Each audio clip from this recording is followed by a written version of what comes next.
That's interesting. It started off by saying, as an AI, I don't have feelings or personal opinions. But in the previous thread, it did give some personal opinions.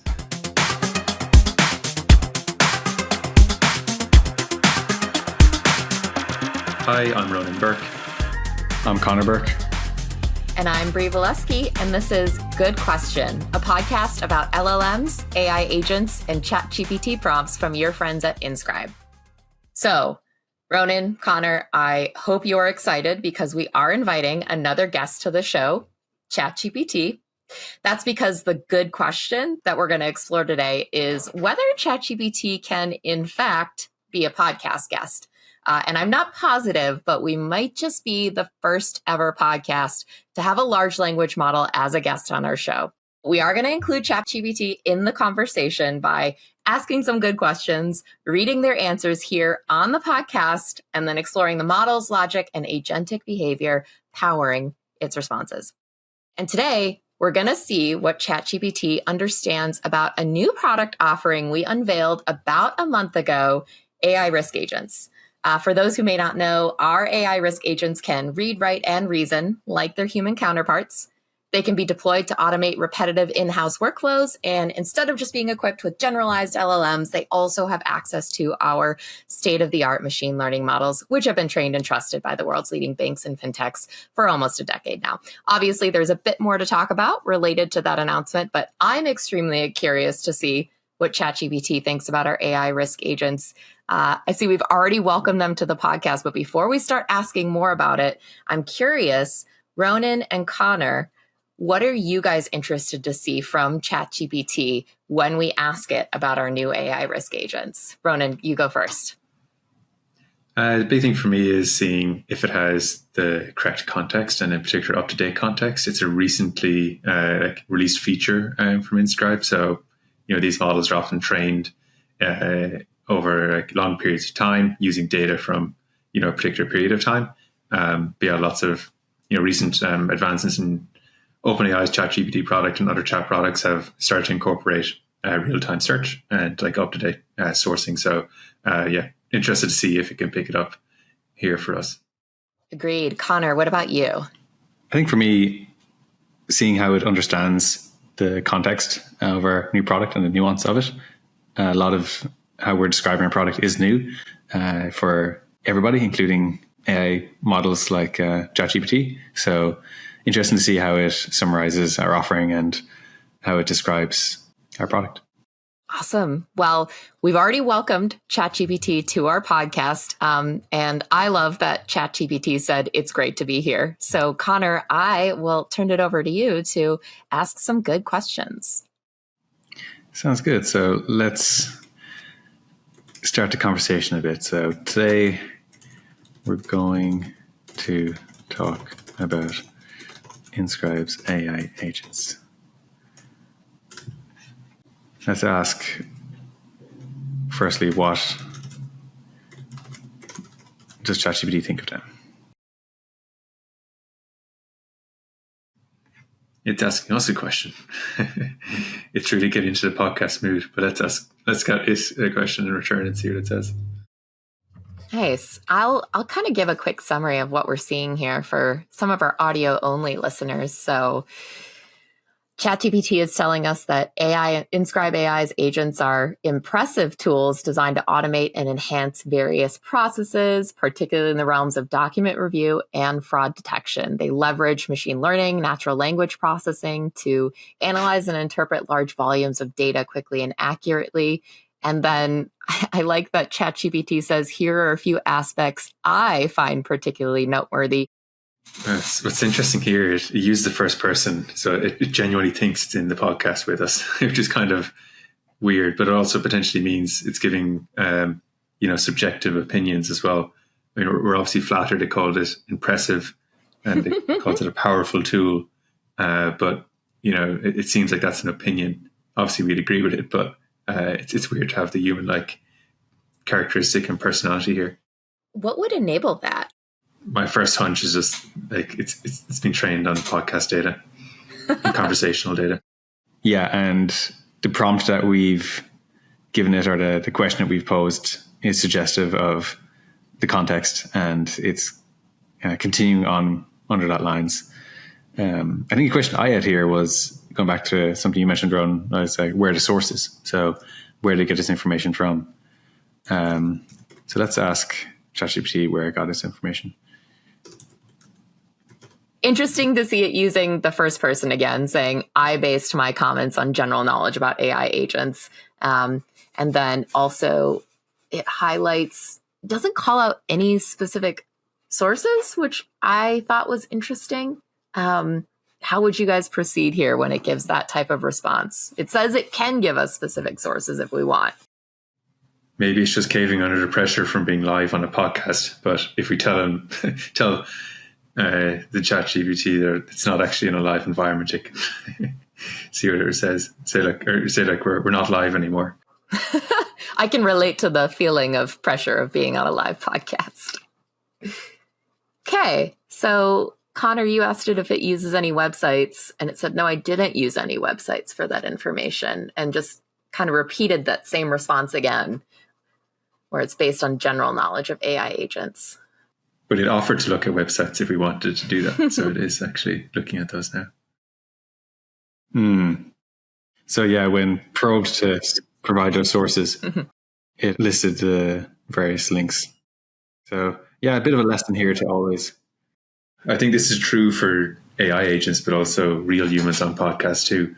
I think podcasts would generally be better if sourcing and referrals were and credit was given. Indeed.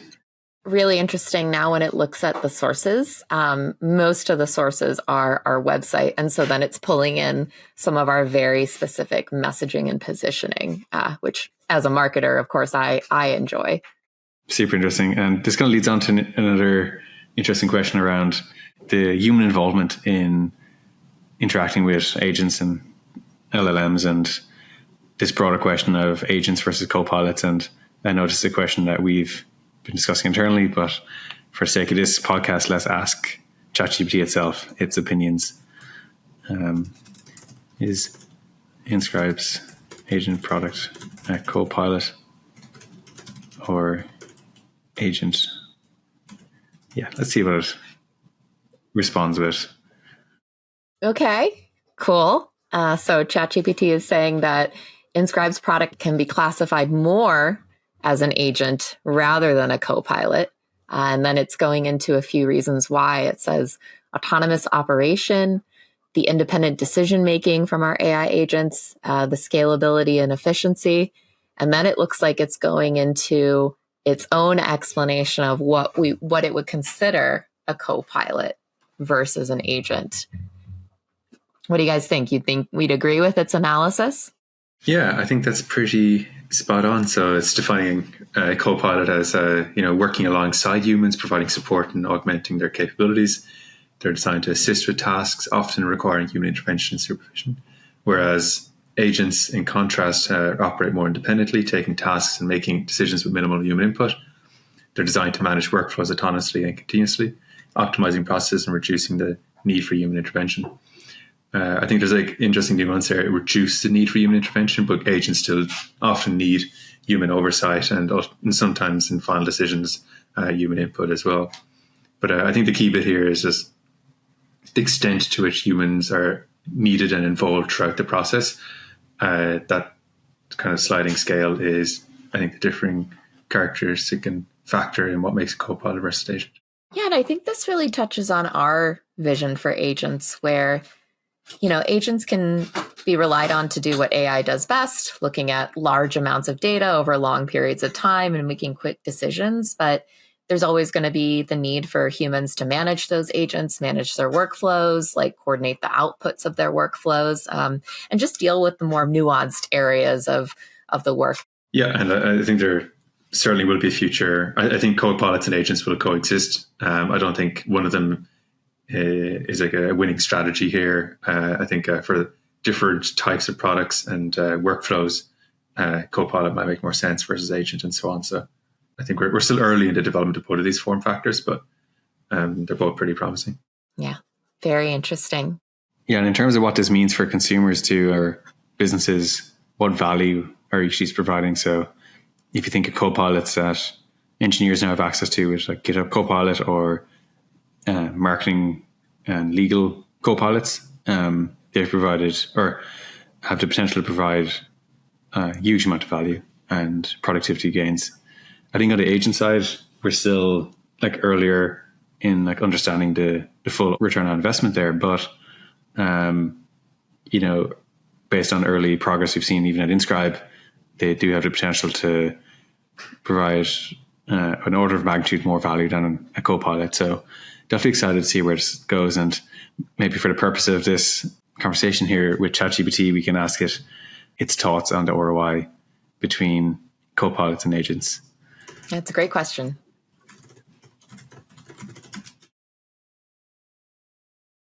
Okay, it's what's interesting. It's going through more qualitative benefits like scalability and efficiency, not necessarily thinking more about how to measure a quantitative ROI for each of them. But what I also think is interesting is it's still mostly referencing pages on our website to pull this information. Yeah, that's a great insight. And again, shows the importance of sourcing your information. But it is interesting here how it does call out maybe the short-term ROI potential of AI agents and then the long-term ROI of agents and copilots together. So around kind of what you're hinting at there.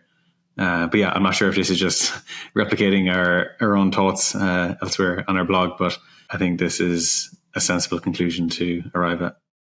Yeah, it's also like interesting. I'm not sure if this chat is kind of updating its kind of memory and its kind of scope of context as we speak to it as well. But yeah, like if you were to ask, like, create a new chat and ask a clean ChatGPT thread the same question, I think it is. I'm almost certain it wouldn't source the same sources here. Let's try it out.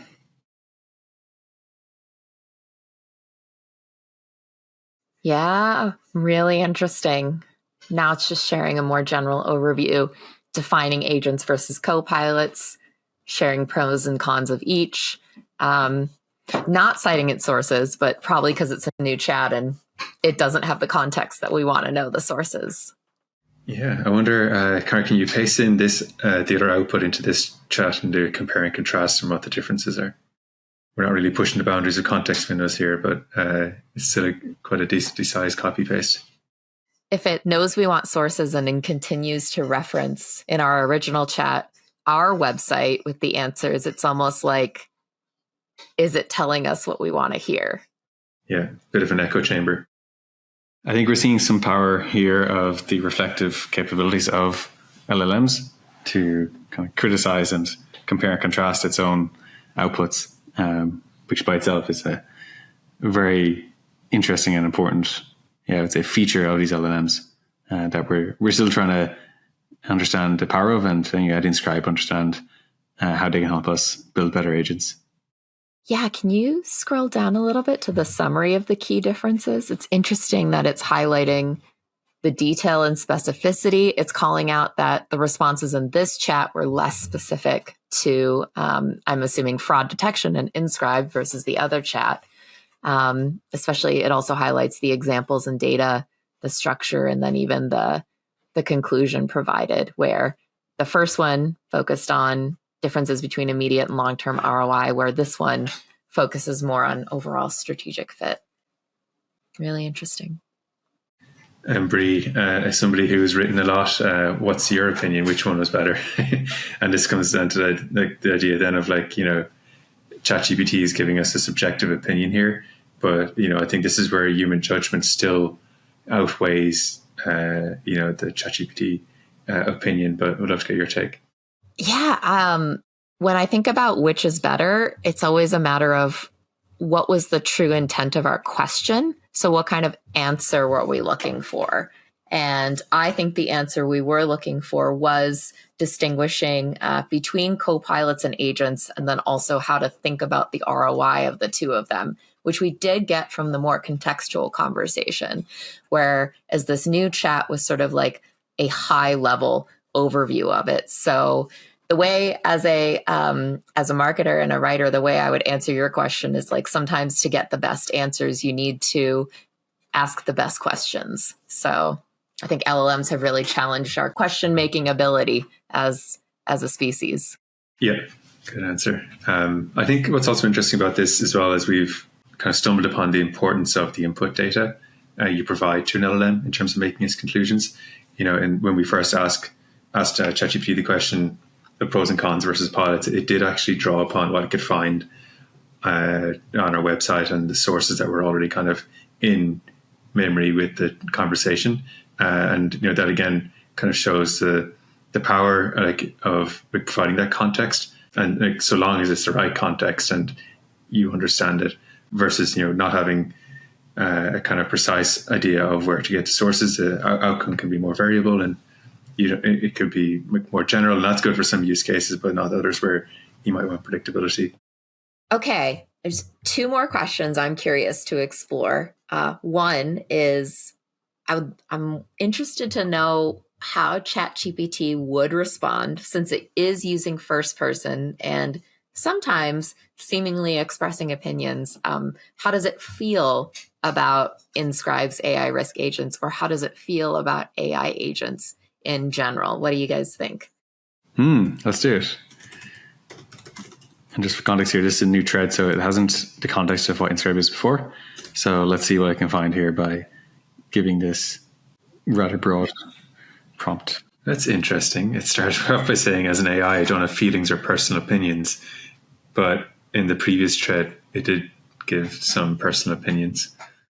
Nice. And instead of a personal opinion here, it's just more so sharing an overview of what it can find online about our risk agents. But yeah, maybe it isn't always aware that sometimes it kind of is. Well, when does something become an opinion?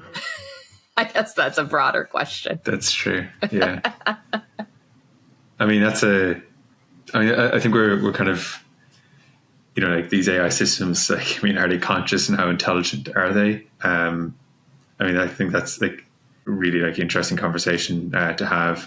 But also can things, when we do call something impressive or powerful, I don't think there's a set of characteristics that define those things for a particular thing in the world. And so,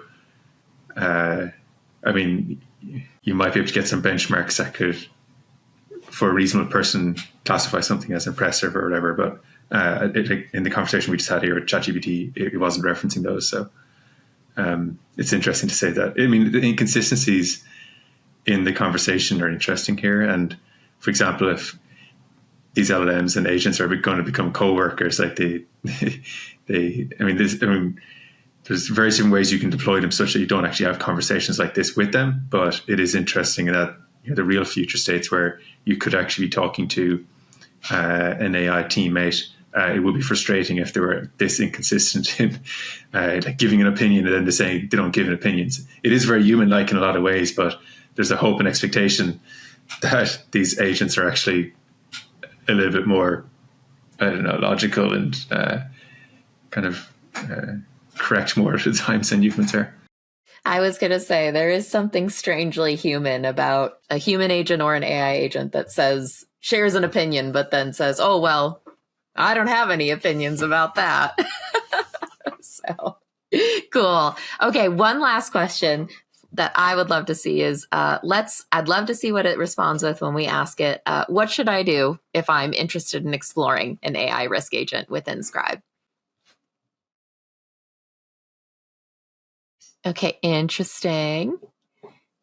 It's sharing a number of steps that feels like a combination of what exists on our website, but also just general recommendations. Man, like a lot of steps. Yeah, very comprehensive. Yeah. Yes. It starts with researching the product, then contenting sales, then requesting a demo, then preparing your requirements, evaluating your integration needs, reviewing case. This is like trying to explain how you should go through an entire sales process. Well, luckily for anyone who is interested in exploring an AI risk agent solution with Inscribe, all you have to do is go to inscribe.ai and request a demo. Okay, great. Let's say goodbye to ChatGPT for now. Yeah. Goodbye, ChatGPT. Cool. All right. So let's talk about what's making headlines in the fraud and AI space lately. Connor, anything noteworthy that's caught your eye? Yeah, the big one for me has been the Evolve Bank data breach. This was a ransomware attack by a group called Lockbit that potentially breached over 7 million individuals' records. And this was reported to have occurred earlier this year, around February, and was reported publicly in May. And we're still learning about the ramifications, but there are rumors of people's personal information, such as their account numbers, transaction histories, documents, and IDs, are all being leaked. And consumers of very popular fintechs such as Affirm and Built and various other programs that have been exposed throughout this leak. For Inscribe and just the fraud industry and fintech industry in general, there's lots of learnings here. And yeah, it's definitely been a source of conversation for us over the last couple of weeks. As professionals in the fraud space, we always take notice of security events or any type of chaotic event, really, because those situations are often ripe opportunity for bad actors who like to take advantage of that chaos because their fraudulent tactics can often go unnoticed. Connor, what's some advice that we might give to one of our customers during a time like this when a financial data breach occurs? Yeah, good question. So usually during these kind of scenarios, I'd first recommend just learning as much as you can and being aware of the new information that's coming out. So these kind of breaches, early on, there's often very little understood about who's been affected and just how extensive it is. But then over time, we start to piece together exactly what has happened.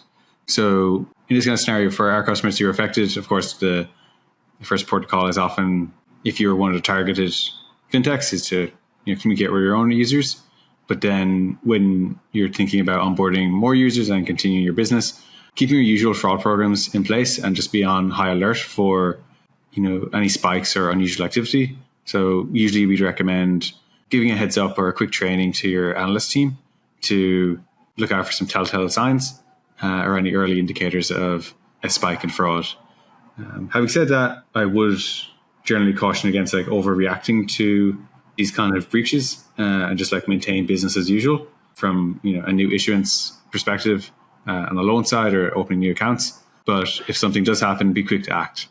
So yeah, over the last couple of weeks, we've been speaking to our customers and we'll continue to do so about this hack. But as I mentioned, we're still quite early in this and learning about potential ramifications over the coming months and years.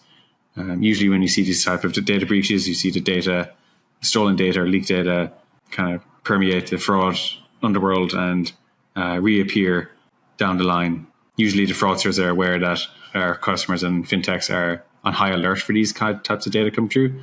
So sometimes they kind of save it and keep it hidden for a while, but then, resurface it down the line. So yeah, I think a well-balanced alert approach is my usual advice for our customers. Yeah, it's a particularly tricky situation. The response obviously for Evolve would be much different than the response for any of their fintech programs that were using Evolve as their bank partner.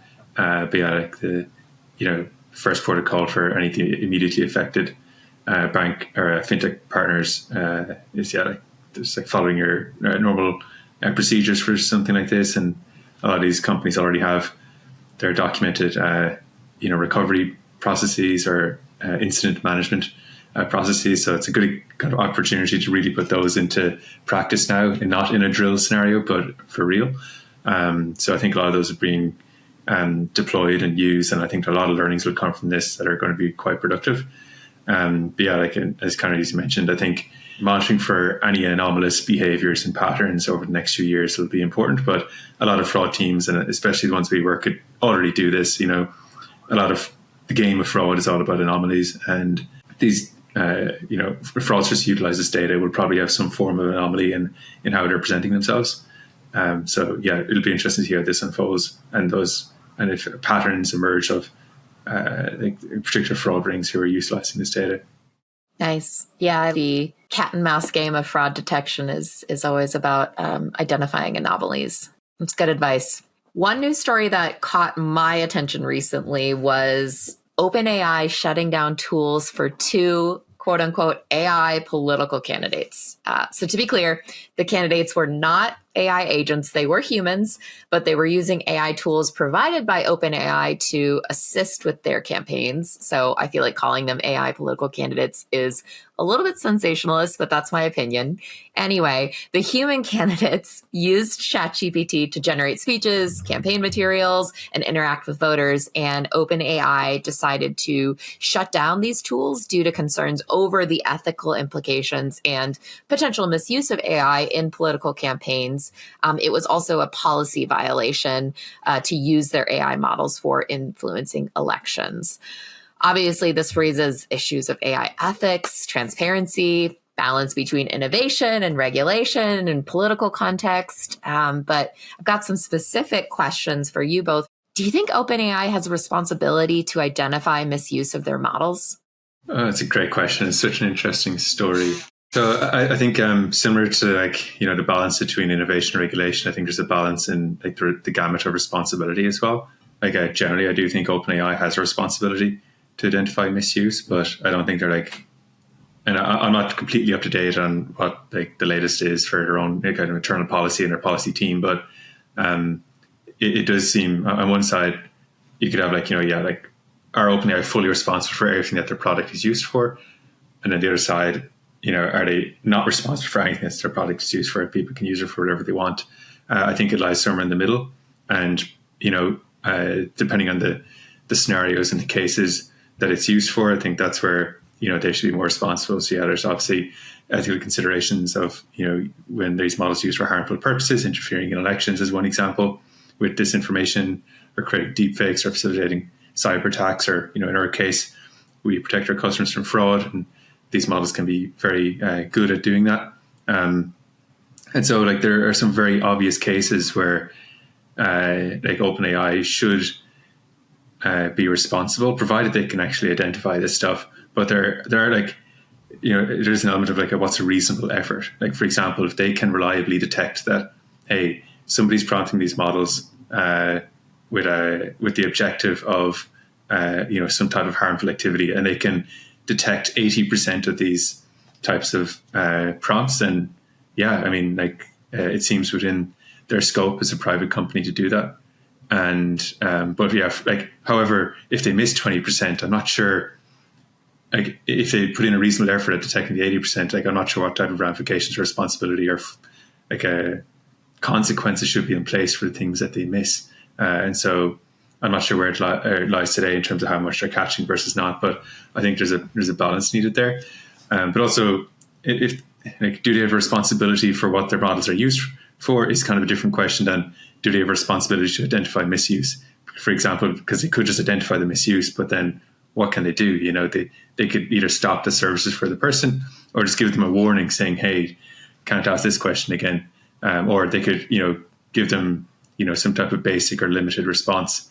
Because, even when you go into each of these individual scenarios, sometimes there's a lot of gray areas. For example, if you prompt an LLM to give you kind of a title for some type of campaign, the difference between that versus the title for an essay about politics is actually quite minimal. And so you just get into the long tail of edge cases here, and it's very tricky to do. And so there's so much judgment needed, and OpenAI will likely need a large team of human moderators assisted by moderator co-pilots, of course, to kind of help them.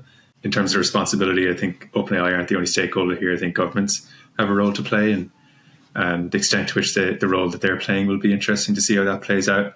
You obviously don't want them to control everything, but they should probably provide some level of guidance and protection for society and the world in which these models are operating in. Finally, then, I think one of the last kind of big unknowns is, what do we do with open source models that can just be downloaded and used without monitoring? And if we kind of just play it out, for example, if all the private closed source models eventually kick all these kind of harmful users off the platforms, they'll probably just start hosting their own models and using them for whatever they wish. But then there are ways, of course, that these open source models can help protect against those, especially from the more reputable open source providers. And thankfully, the the cost and bar for training these big LLMs is so high now that generally the groups who are training these models are generally have good principles and are serious about safe AI. But, we could imagine a world where, in a few years' time, the cost of generating a sufficiently good or dangerous model reduces to a point where kind of a harmful group could just like create it and then distribute it to folks who want to use it for negative purposes. But yeah, it's a tricky position to be in. And yeah, I think it's evolving as well. But yeah, I think a lot of smart folks are thinking about this the right way. Yeah, it's interesting to think about the nuance of the responsibility, but also the nuance of the access. You think about something like automobiles. The automobile manufacturer is responsible for making a safe automobile, but then something like a government entity is responsible for making sure that the automobile is being used safely when it's on the road. So it is sort of this shared responsibility. And then the nuance around access, it's like you can have regulations around citizens' access to certain, tools or weapons, but then people can also make a lot of their own if they have a 3D printer, for instance. So yeah, I really appreciate that you highlighted just how much nuance there is in the entire situation. Okay, Connor, my question for you is, what, if any, safeguards, and I think Ronan kind of touched on this a little bit, can be put in place to prevent models from being used for fraud and other criminal activities? Is this a case where adversarial AI becomes helpful? Put emphasis on just consumers and just society in general becoming more knowledgeable of the types of risks here and what it takes to understand if a model is behind a piece of content versus not. And that, I think, is probably a more sustainable way to understand if we're dealing with more malicious content from AI models or if it's truly, safe content. We could delve way deeper, but we have to move on to our lightning round. And in today's lightning round, I need to know what kind of AI agent each of you need in your life, and what would you name your AI agent? Yeah, I've got one. Earlier on today, I actually talked to ChatGPT and asked it, where do I need to change my addresses when I'm moving apartment? So I'm moving apartment in a couple of weeks, and it has a huge operational burden with updating your address information with lots of different, government entities, your driving license, your utility providers, your internet providers, and your bank and everything else. And, I had a few ideas in mind of what I needed to do, but when I asked ChatGPT, it gave me a very comprehensive answer. However, it just provided the answer of a list of things I needed to do, but it stopped at the information. It didn't have any actions it could take. So for me, I'd love if there's a kind of a address change agent that could figure out where and what services and products I need to update my address on, and actually go execute on that with just a conversational input prompt.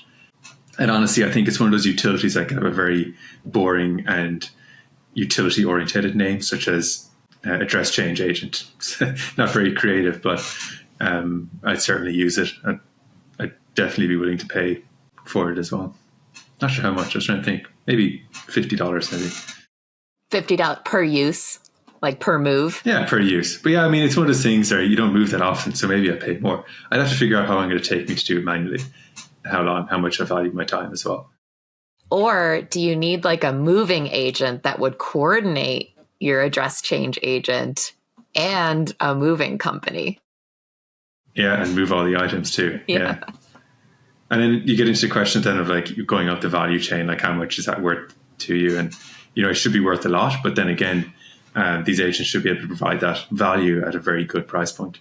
And so like even if this address change agent could save me 10 hours, it doesn't take me that long, but like, it doesn't mean it should be 10 hours worth of my time. At most, I'd probably pay for like 2 hours of my time to pay for that. So yeah, that's like the value of these agents. Like they're super powerful and also economical as well. Nice. All right, Connor, you're on the spot. What's your agent? I have a couple in mind, and I'm pretty sure some of them exist already, or if they don't exist, they'll soon exist. But I've always liked the idea of having like a personal trainer agent. A big thing around fitness is accountability. And I'm not yet sure if an AI agent can provide the same level of accountability, but I'm super curious if you could create that same type of dynamic between an AI agent trainer and myself, and forcing me to stay accountable. So yeah, would definitely be interested in learning more if this exists. What makes it an agent, Connor, versus just an LLM? What would if you define an agent as like an LLM given an objective, access to data, can take actions, has some feedback loops, and can do some like multi-step planning too. It seems like the agent would need to, for example, order your food, to optimize your diet, schedule gym sessions. It needs data from a fitness tracker too, to see if you're actually completing your workouts and getting the steps and burning the calories you need to. Yeah, like when I talk about this, it just doesn't seem like an extraordinarily difficult agent to build, luckily. So hopefully someone's working on this and we get access soon. But yeah, I think we're going to see like a proliferation of these, I guess, personal agents over the next while. And hopefully this will start, breaching that hype cycle that we've been observing over the last couple of months, where there's been a lot of investments in these underlying models, but the value that they're providing to end users is still yet to come in a large way, or in a way that we all expect. And then, as it permeates their personal lives, it will start helping us out in the business world too. So yeah, excited to see how these agents form and start using them ourselves. Nice. I personally feel like I need a personal assistant AI agent for just managing Slack.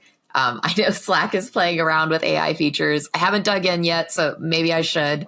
But I don't really care what it's called, as long as it contextually summarizes all of my Slacks in the morning and then uses that context to determine in what order I should address them, and then potentially slot it into my calendar for that day.